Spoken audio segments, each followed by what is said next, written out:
Salut toi, moi c'est Maël, bienvenue dans cette nouvelle vidéo, bienvenue sur ma chaîne. Aujourd'hui c'est une vidéo vlog lecture, mais un vlog lecture encore une fois particulier puisque je compte lire dans cette vidéo plein de livres de la même autrice. Je compte lire Annie Ernaux, son quarto qui s'appelle Écrire la vie et dans lequel il y a ces livres des armoires vides jusqu'aux années. Donc il y a tous ces grands succès aussi, il y a La Place, L'événement, donc ça englobe vraiment toute sa carrière littéraire dans ce petit quarto qui fait 1088 pages et que j'ai commencé du coup à lire pour ce mois de mars parce que je trouve que lire Annie Ernaux durant le challenge Mars au féminin, voilà, c'est le moment le plus propice, je pense, pour lire Annie Ernaux, même si on peut lire quand on veut du Annie Ernaux. Mais là, je trouvais que ça rentrait plutôt bien dans le principe du challenge Mars au féminin. J'ai commencé à lire déjà le quarto qui comporte aussi 100 pages de photojournal où on va avoir des extraits de son journal intime et quelques photos. C'était très intéressant déjà cette première partie. Cette partie un tout petit peu introductive qui vient introduire vraiment cette édition et qui vient aussi faire une sorte de rétrospective. Et j'ai trouvé ça même assez émouvant, surtout ce mélange entre photos et fragments du journal. Alors les fragments ne sont pas des commentaires vis-à-vis des photos qui ont été choisies. Il y a quand même une sorte de voix, il y a quand même une sorte de dialogue qui s'opère entre eux deux, même si c'est deux formes différentes, même si c'est deux dimensions différentes. Annie Ernaux l'explique très très bien. D'ailleurs, la postface qu'a écrite Annie Ernaux est vraiment une très très bonne postface qui vient éclaircir pas mal de points. Voilà, c'est un tout petit peu des sortes de clés de lecture en fait qu'elle nous donne au tout début de la postface. Et il va y avoir différentes dimensions données à ce livre. Je prends mon carnet parce que il y a toutes mes notes dedans. Alors déjà, écrire la vie, le titre de ce quarto n'est pas anodin. On pourrait, selon elle, vraiment résumer toute son œuvre, toute l'élaboration de son œuvre, toute son écriture autour de cette thématique, autour de ce principe, écrire la vie. Elle utilise vraiment sa propre vie comme le matériau de son écriture. Elle n'écrit pas sur sa vie, mais elle n'écrit pas entièrement sur sa vie, pas exclusivement, c'est pas son but, mais elle se sert de sa vie pour écrire. Voilà, il y a une petite nuance. Et elle écrit dès la première page de sa postface, écrire la vie avec ses contenus qui sont les mêmes pour tous, mais que l'on éprouve de façon individuelle. Là, elle va citer plusieurs pans de son œuvre. Le corps, l'éducation, l'appartenance et la condition sexuelle, la trajectoire sociale, l'existence des autres, la maladie, le deuil. Et je pense que vraiment là, je vais m'appuyer sur ça pour mieux lire son œuvre et mieux appréhender son œuvre. Je pense vraiment que ce sont du coup les clés de lecture qu'elle nous donne. Il va y avoir aussi plusieurs expressions qui, je pense, vont être très importantes chez Annie Ernaux. Alors j'ai déjà pu lire Annie Ernaux, c'est pas la première fois que je lis du Annie Ernaux, j'ai déjà lu Mémoire de fille, L'événement, La Place et un petit livre qui s'appelle L'autre fille. Il va y avoir plusieurs expressions qui je pense sont importantes dans l'œuvre d'Annie Ernaux et qu'elle utilise dès sa postface. Elle parle notamment d'événements, d'écrire des événements généralement ordinaires, donc ce sont surtout les événements personnels, intérieurs, les événements de sa propre vie. Elle parle notamment de vérité sensible, puis après de mémoire sensible, donc il y a quelque chose aussi de l'ordre de la sensibilité et vérité sensible. Ça fait un tout petit peu bizarre à l'oreille parce que c'est pas vraiment deux termes qui vont super bien ensemble normalement. Vérité, on pense tout de suite à, je sais pas, quelque chose de logique, donc quelque chose qui est hors émotion, hors vérité sensible. Ça touche en fait vraiment la dimension introspective, la dimension intimiste, écrire sur l'intime, écrire l'intime plutôt, mais aussi elle va beaucoup parler du jeu. Ce jeu qui n'est pas un jeu totalement figé, qui est un jeu qu'elle utilise à la fois pour parler d'elle, mais pour parler d'elle à un moment donné. Donc finalement, il y a toute une fragmentation du moi et du jeu à travers son œuvre, et on le voit déjà dans son journal. C'est quelque chose qui est très présent, quelque chose qui est même prépondérant, je pense, même dans sa conception de l'écriture. Ce jeu qui vient aussi être déterminé par les autres, par autrui, et du coup ce mélange entre les deux, entre le jeu et l'autre, c'est ce qui crée cette vérité sensible, cette vérité qui n'est pas une vérité vraie dans le sens général, dans le sens voilà, que l'on peut entendre de manière générale, mais qui est sa propre vérité, une vérité à un moment donné. Et surtout, c'est une question de point de vue, et elle insiste vraiment beaucoup sur ça, parce que Annie Ernaux va écrire des moments de sa vie à plusieurs reprises, mais d'une autre façon et d'une autre manière. Et je trouve ça hyper intéressant parce que cette édition complète du coup de ses œuvres n'est pas une édition qui est construite de manière chronologique dans la publication de chacune de ses œuvres. Annie Ernaux les a vraiment agencées, a vraiment mis ses œuvres les unes après les autres selon l'ordre de sa vie. Donc on suit vraiment le déroulement de sa vie à travers ses œuvres qui ne se suivent pas dans leur publication. Donc on va avoir Les Armoires vides qui date de 1974, et après on va avoir La Honte qui date de plus longtemps, et c'est pas son deuxième roman, si tu veux.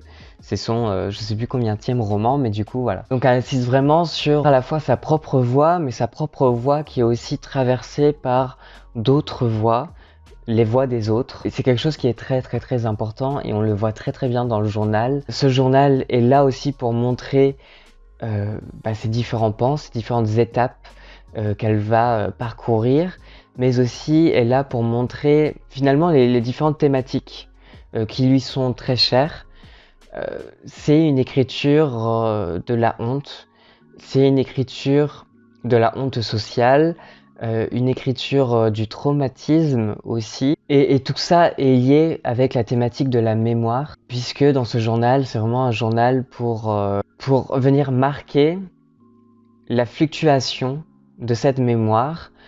Elle revient très très souvent sur des choses qui se sont passées auparavant. C'est pas un journal qui est entièrement tourné vers le présent. Enfin, bien sûr, c'est tourné vers le présent parce qu'elle écrit au présent, mais quelque chose, des moments de vie qui réapparaissent. Et elle parle souvent de sentir ces moments passés comme s'ils étaient présents encore. Et c'est pour ça que c'est assez particulier, parce que elle développe vraiment cette identité fluide, dans le sens où c'est une identité qui a traversé différents moments, différentes époques, qui en même temps c'est un tout petit peu disloqué. Et il y a ce fantasme chez Annie Ernaux qui est très très bien marqué du coup dans ce journal, qui est de revivre, d'arriver à revivre, de pouvoir revivre un jour, c'est pas possible, mais d'essayer de revivre ces moments qui sont passés, d'essayer de réincarner ces moments et de réincarner cette fille qu'elle était à ce moment-là. Et du coup, c'est quelque chose qui est très très fort, et on voit vraiment toute son évolution de sa vie d'étudiante à sa vie de mère, de femme mariée, à sa vie de femme qui est victime du cancer, sa vie de professeur, enfin voilà, on suit vraiment différentes facettes d'elle-même, et c'est ça qui a été assez émouvant. Et franchement, j'ai noté plusieurs phrases qui m'ont marqué, qui sont vraiment marquantes. J'ai l'impression que c'est une femme qui s'est toujours cherchée à essayer de revendiquer une identité qui soit figée, mais qui en fait n'y arrivent pas parce que c'est pas possible. Et du coup, ça donne quelque chose vraiment d'assez fascinant, je trouve, et de très intéressant dans sa manière d'aborder sa propre vie et d'aborder son écriture et d'aborder l'écriture de soi, l'écriture intimiste. On sent aussi sa passion pour la littérature. Elle se dit à un moment donné folle de littérature et on sent voilà que la littérature a été un refuge pour elle et l'écriture aussi. Et voilà, franchement c'était très intéressant cette première partie qui vient vraiment ouvrir le lecteur à différentes thématiques de son œuvre et ouvrir le lecteur un peu plus à oui à ces romans qui vont venir par la suite. Je pense que une fois que j'aurai fini de lire tous ces romans, j'y reviendrai peut-être. Il y a un livre, je pense que je vais lire aussi en parallèle, qui vient juste de paraître, qui s'appelle L'Atelier Noir. Et c'est vraiment un journal d'écrivain, là pour le coup, un journal d'écriture. Donc je pense aussi que je vais piocher un tout petit peu aussi dans ce journal pour tenter des fois de trouver des éclaircissements. Elle écrit par rapport à la mémoire, par rapport à l'écriture et par rapport aux photos. C'est par la mémoire et l'écriture que je retrouve les photos disent à quoi je ressemblais, non ce que je pensais, sentais, elles disent ce que j'étais pour les autres, rien de plus. Et ça vient vraiment illustrer sa vision de l'écriture et le fait que en fait elle ne peut pas faire autrement qu'écrire à partir de sa vie et de se servir de sa vie comme matériau à son écriture. Donc ça franchement c'est très clair dès le début et c'est vraiment très intéressant.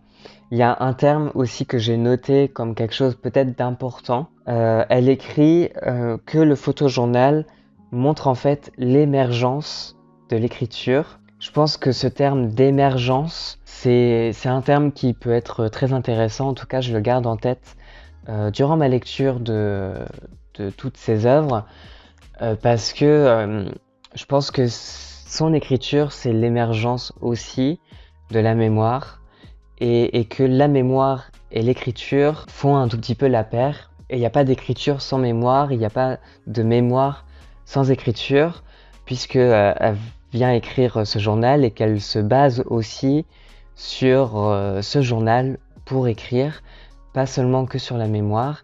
Et en même temps, ce journal est écrit à partir de souvenirs et à partir de sa propre mémoire. Donc on retrouve cette espèce de spirale et de cercle un peu vertueux autour de ça.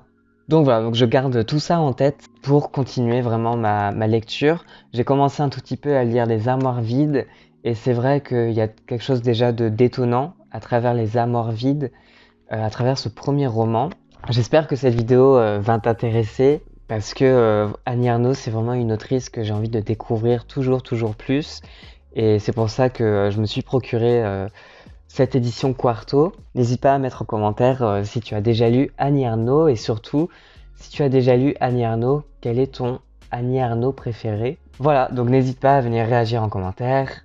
Comme d'habitude, bon, je reviens avec les cheveux mouillés et avec mes lunettes parce que là j'ai pas mal aux yeux aujourd'hui pour venir te parler de mes lectures de Annie Ernaux. Je suis pas venu vous en parler ici. J'ai eu beaucoup de mal à prendre la caméra après avoir lu chacun de ces livres. J'ai pas tout lu, c'est un tout petit peu un échec dans mon objectif. C'est comme ça arrive, c'est pas grave, mais c'est vrai que peut-être que c'est un tout petit peu une fausse bonne idée de lire ces romans à la suite jour après jour, parce que ce sont des lectures qui ne sont pas faciles, je trouve. Qui ne sont pas faciles moralement parlant et surtout dans leur intensité parce que c'est vrai que c'est très intense. Donc je suis arrivé seulement à la page 357 sur 1080 et quelques pages. J'ai seulement lu du coup Les Armoires vides, La honte et L'événement. C'est déjà pas mal. J'ai commencé La femme gelée mais j'ai toujours pas fini et je l'ai mis en pause pour le moment. Et donc voilà, j'avais quand même envie de venir vous parler de ces 3 livres que j'ai lus. Je pense que j'ai pas mal de choses à en dire et puis j'ai pas envie non plus que cette vidéo dure des plombes comme j'ai pu le faire avec les clamps par exemple. Donc je me dis voilà, faire plusieurs vidéos comme ça dès que j'aurai envie de revenir lire Annie Ernaux, je trouve que c'est plutôt pas mal et ça peut être tout aussi intéressant pour vous. Je continuerai à les lire par ordre chronologique qui sont mis dans cette édition. Je pense que je pourrais résumer ces 3 livres par un seul mot, qui est la honte. L'écriture de la honte. L'écriture de la honte sociale, mais pas seulement que de la honte sociale. En fait, c'est si je voulais faire un schéma de ce que j'ai lu, je mettrais la honte sociale tout en haut, et puis en dessous, je mettrais tout ce qui caractérise cette honte sociale, donc la honte de soi, la honte de son corps, la honte par rapport à la sexualité, par rapport à ses désirs, la honte d'être une femme, la honte de ne pas être comme les autres. Enfin voilà, il y a beaucoup de choses qui viennent englober cette honte sociale et je trouve que c'est très très très bien marqué dans ces 3 premiers livres que j'ai lus. Ce sont les livres qui parlent surtout de sa jeunesse, de l'adolescence, de l'enfance, adolescence jusqu'à sa vie en tant que jeune femme. J'ai commencé du coup par te parler des Armoires vides. Les Armoires vides, c'est un livre qu'elle a écrit en 1974, c'est son premier roman publié. Ce qui est particulier avec ce roman, c'est que c'est un livre auto-fictionnel. On est en présence d'un personnage qui s'appelle Denise Lezure, qui a, je pense, beaucoup de traits communs avec Annie Ernaux, qui possède un tout petit peu la même vie, puisque Denise Lezure vit avec une famille d'épiciers, enfin de commerçants, dans un petit village. Et du coup, elle parle très très bien de tout ça, de cet environnement-là. Alors je suis désolé, je suis obligé de prendre mes notes avec moi parce que je sens que sinon je vais me perdre. Ce livre, ça vient aussi parler de l'avortement de Annie Ernaux, mais là, comme je t'ai dit, c'est sous le prisme d'un personnage. Et l'avortement vient ouvrir le roman et surtout sert un tout petit peu de prétexte au personnage à faire des flashbacks et à revenir sur sa propre vie et sur son enfance et sur son évolution, une évolution sociale. En fait, l'avortement vient un tout petit peu indiquer la honte sociale à son paroxysme. Ça vient marquer cette honte sociale que ressent du coup cette femme qui, voilà, à la vingtaine, va se faire avorter et tout ce que ça induit en fait cet avortement qui est à l'époque, pour l'époque peut-être même encore aujourd'hui, vraiment la caractérisation d'une honte sociale et d'une honte en tant que femme. C'est vraiment l'incarnation de la culpabilité qu'on inflige aux femmes sur leur propre corps et aussi surtout sur leur sexualité.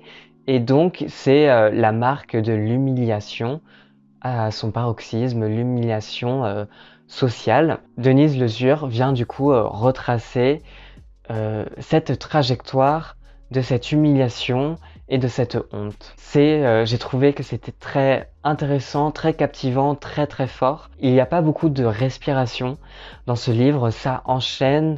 Ce sont des phrases très très lourdes, très très fortes, très marquantes. Et c'est une écriture aussi qui n'est pas encore l'écriture que moi j'ai connue au moment où j'ai lu La Place ou même L'événement. Là, c'est une écriture qui reste quand même assez classique, mais qui comporte beaucoup de transpositions de l'argot dans un style classique. Du coup, il y a un mélange entre un langage argotique et un langage plutôt classique, très français, très littéraire. Dans ce livre aussi, dans Les Armoires vides, Annie Ernaux va aussi décrire tout le village, va aussi décrire à quel point la cartographie de ce village est aussi une cartographie sociale. Donc elle reprend beaucoup d'idées sociologiques par rapport au territoire et par rapport à la construction de ce territoire et à la construction de ces différents quartiers.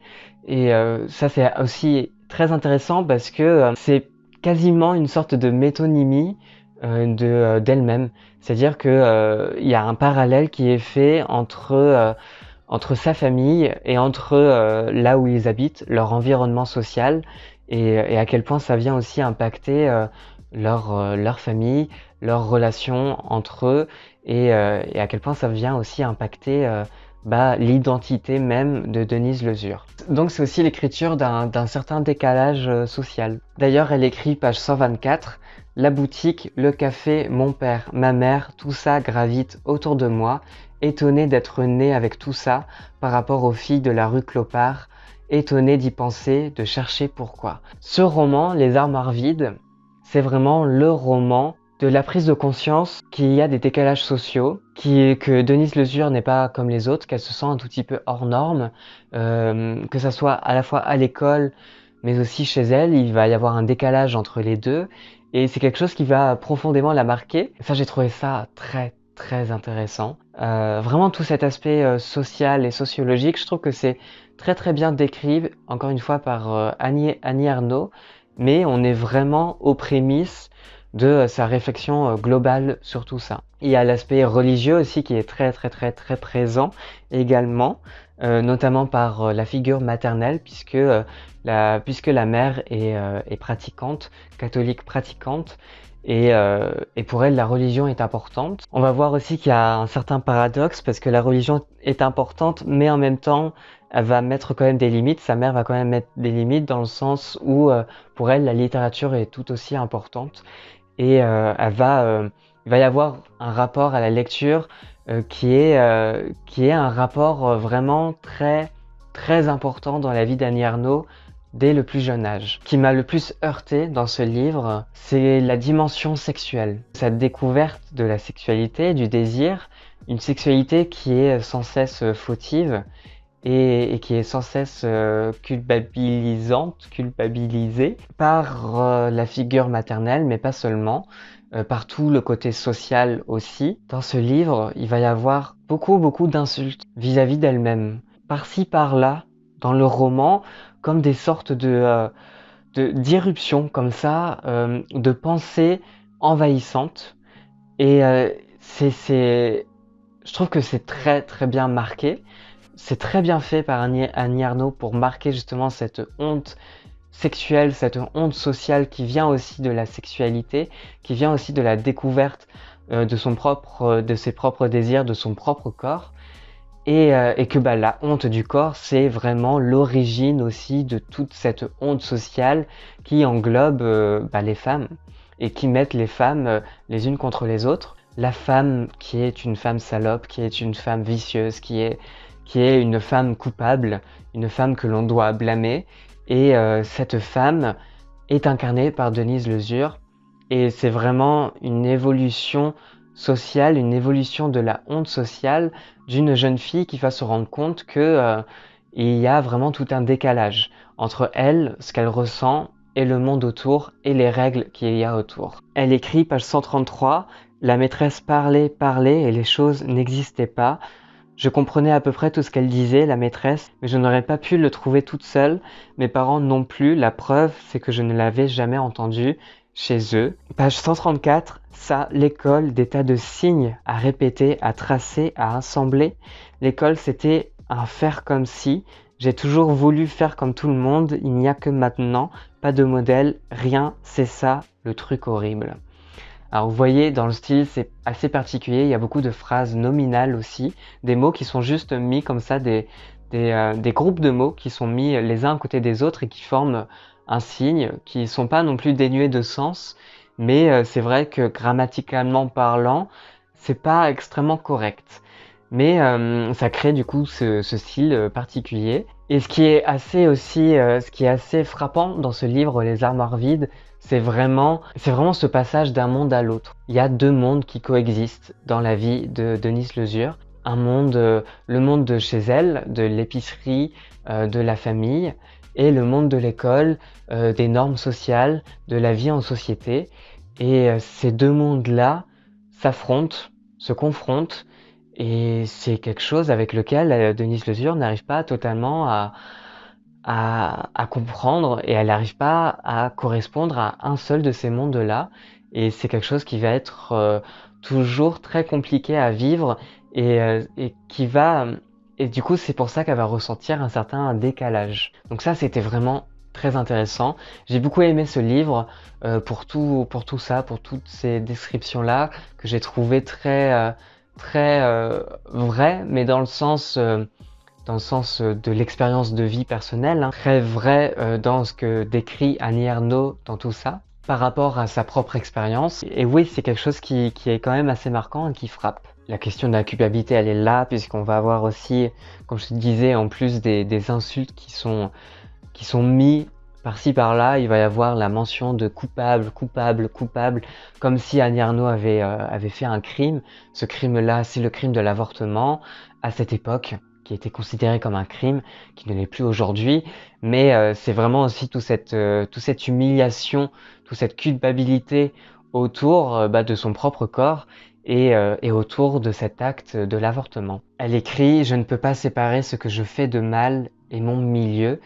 Il faut que je sois punie, humiliée, vicieuse. » Enfin voilà, c'est quelque chose de très très fort, très très fort. Et la fin est aussi sidérante. Ensuite, j'ai donc lu La Honte, qui est un livre qui a été publié en 1997.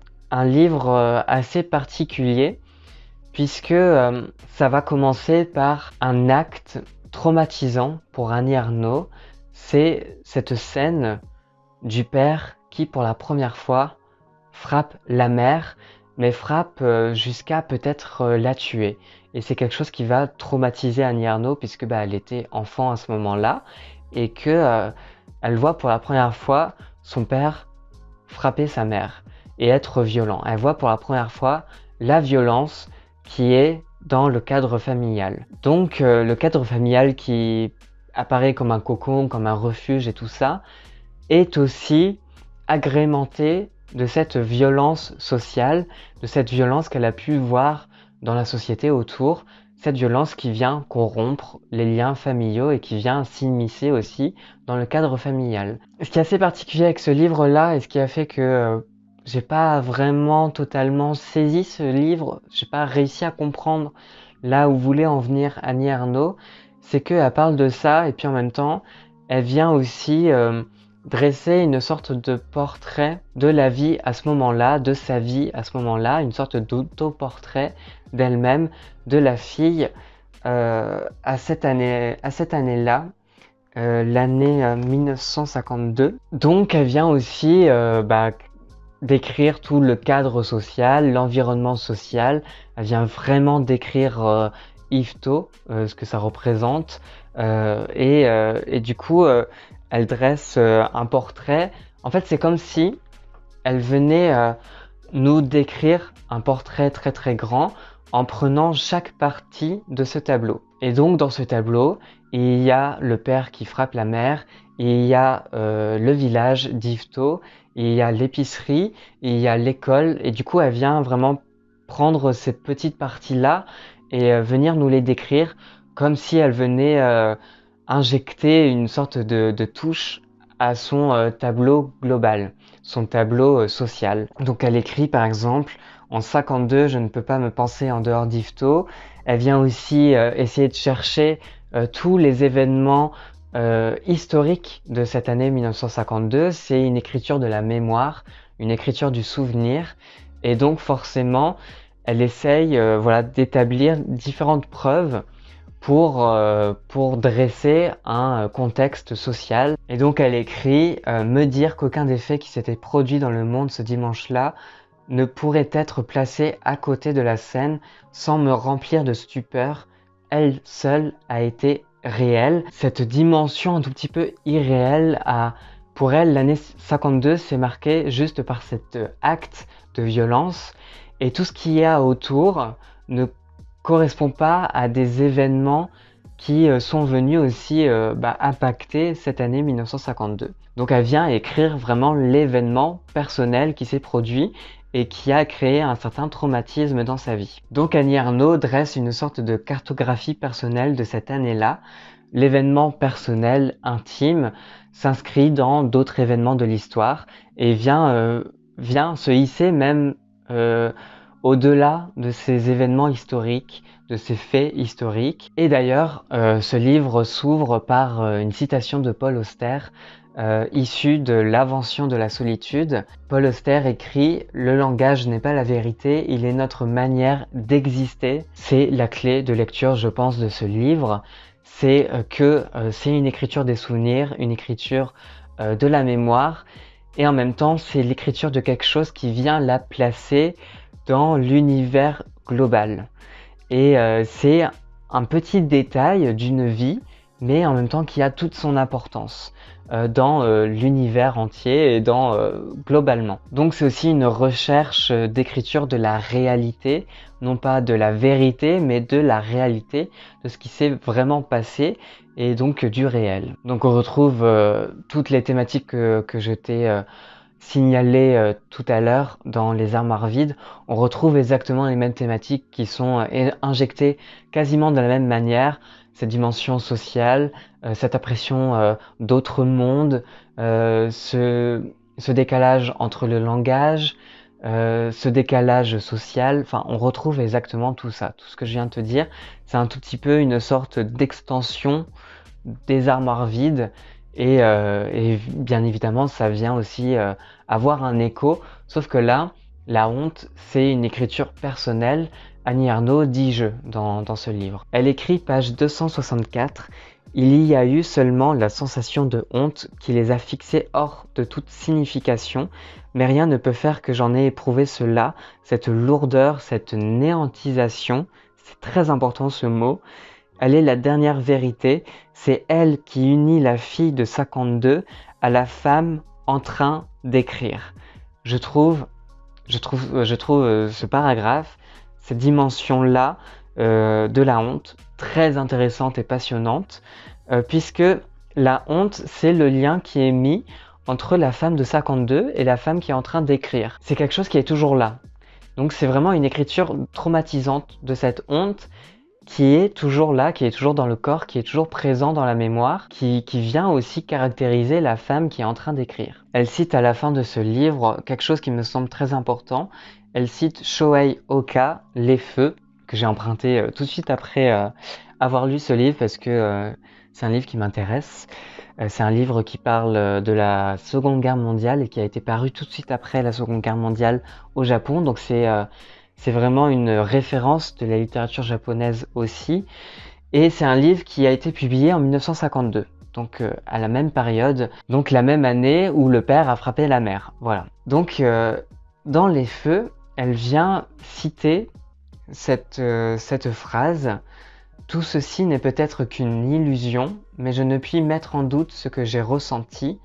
Le souvenir aussi est une expérience. » Je trouve que cette dernière phrase vient vraiment décrire l'écriture d'Annie Ernaux, l'importance pour elle de marquer le souvenir, non pas pour juste se souvenir, mais pour vraiment ancrer ce souvenir dans quelque chose de global, dans une sorte d'autoportrait d'elle-même.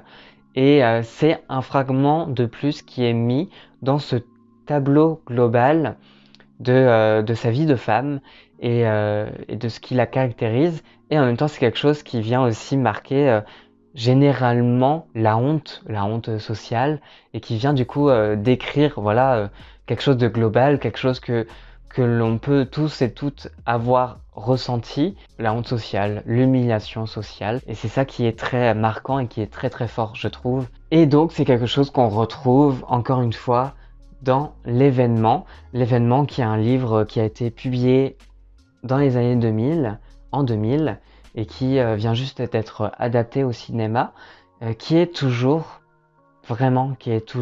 encore d'actualité, même si ça parle d'une période dite révolue, ça vient toujours parler de notre période, ça vient toujours parler de notre époque, ça vient toujours parler des luttes sociales, de la honte, de la pression sociale que subissent les femmes.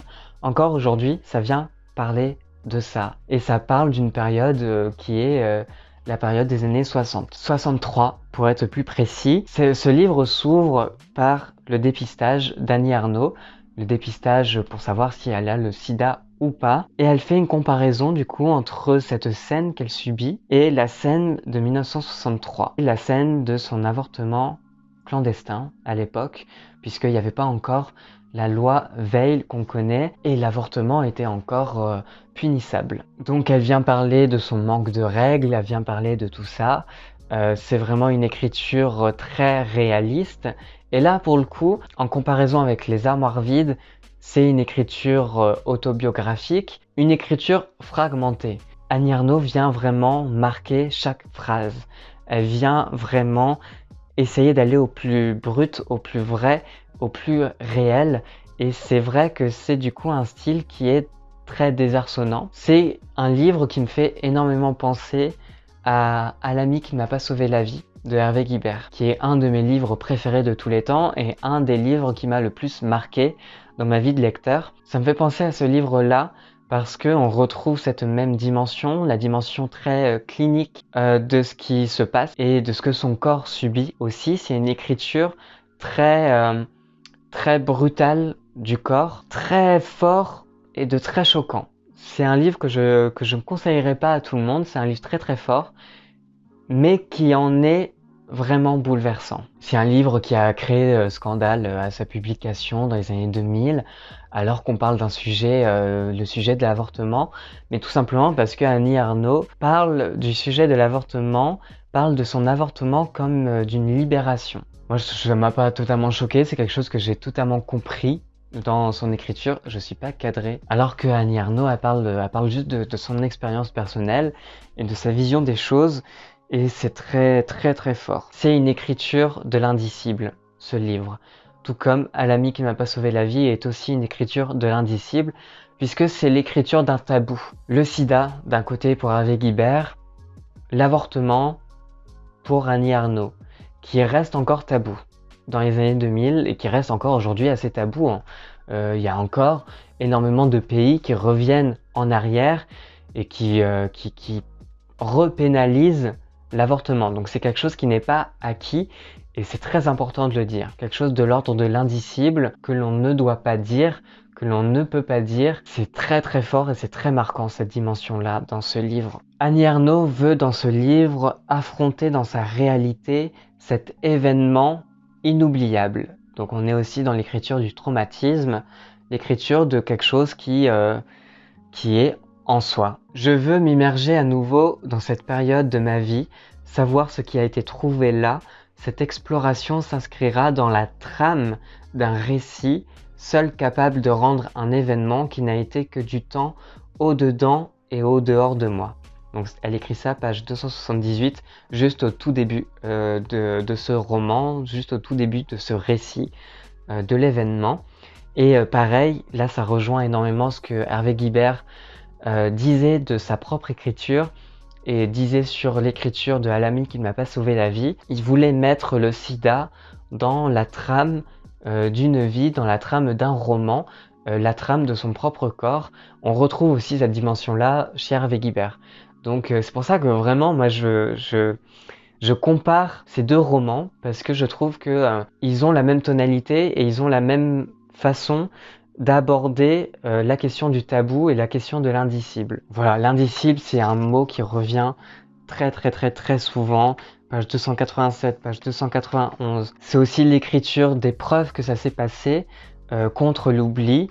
Donc elle parle de preuves, page 310. C'est un livre que j'estime très important, qu'il faut vraiment lire, un livre essentiel dans la littérature française contemporaine parce que ça vient aussi parler de beaucoup de choses, de beaucoup de thématiques qui sont encore très actuelles. Et c'est pour ça qu'il faut le lire. J'ai toujours pas vu l'adaptation cinématographique. Je pense que j'irai du coup regarder aussi ce film, mais je pense vraiment que c'est très important de lire ce livre-là, L'événement. Si tu dois lire un livre d'Annie Ernaux, pour moi, ce serait vraiment celui-là. Voilà, et après, du coup, j'ai commencé à lire La femme gelée. Elle parle beaucoup de sa mère dans ce livre. C'est un livre qui a été écrit en 1981 et qui est peut-être un peu moins fort. Je sais pas. Là, je suis vraiment qu'au début de ce livre-là, mais je viendrai t'en parler dans une autre vidéo. Comme d'autres des romans d'Annie Ernaux. Bon, pour finir, j'avais quand même envie de te parler de ce petit livre. par lequel j'ai commencé ma lecture d'Annie Ernaux. C'est L'autre fille, c'est un livre qui a été publié aux éditions de Nil et c'est un livre dédicacé par Annie Ernaux. Ça a été un grand moment, vraiment, pour moi en tant que lecteur, d'avoir rencontré Annie Ernaux à ce moment-là, puisque j'ai lu ce livre-là, après j'ai lu La Place, du coup dans le même mois, et après je suis parti au Salon du Livre de Paris et elle y était, et j'ai pu lui faire dédicacer du coup ce livre. Ma rencontre avec Annie Ernaux, c'est une rencontre qui restera marquante. Elle a juste écrit une dédicace très très simple, mais en même temps, ça a été un grand moment pour moi, parce que c'est une femme, ce qui m'a marqué, ça c'est vraiment pour l'anecdote personnelle, hein, mais ce qui m'a marqué quand j'ai rencontré Annie Ernaux, c'est son regard, ce sont ses yeux, qui sont des yeux d'un bleu presque transparent, qui est très doux, et en même temps tu vois cette espèce de, je sais pas, quelque chose cette espèce de violence et cette rage d'écrire, cette nécessité d'écrire, et il y a quelque chose qui m'a vraiment subjugué dans son regard. Et donc dans ce petit livre, elle écrit une lettre à l'autre fille. L'autre fille, c'est sa grande sœur qu'elle n'a pas connue puisque elle est morte avant. Elle est morte avant qu'elle puisse la connaître, avant qu'Annie Ernaux soit née. Mais sauf que quand elle est née, elle a aussi vécu dans cette espèce de cadre familial hanté par le fantôme de cette autre fille, a subi très souvent des comparaisons avec ce fantôme. Et du coup, c'est une lettre qu'elle adresse à sa sœur qu'elle n'a pas connue, et c'est très émouvant.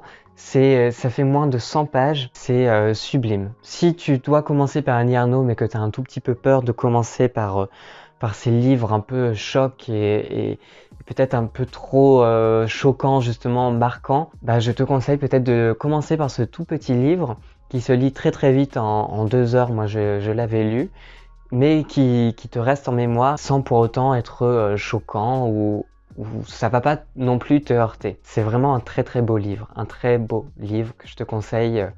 Voilà, si tu veux commencer Annie Ernaux. Voilà pour cette vidéo, merci beaucoup de l'avoir regardée jusqu'au bout. J'espère vraiment que j'aurai réussi à te donner envie de lire cette autrice, qui est une autrice qui compte énormément pour moi. Je viendrai évidemment te reparler de cette autrice plus tard avec d'autres vidéos par la suite. C'est vrai que c'est à chaque fois une lecture assez éprouvante et j'ai besoin de faire des pauses en fait, je pense, entre ma lecture de ces livres, et je peux pas lire toute son œuvre d'un seul coup parce que ça prend aux tripes. Merci d'avoir regardé cette vidéo et sur ce je te dis à la prochaine, toujours sur ma chaîne. Allez, salut, ciao ciao.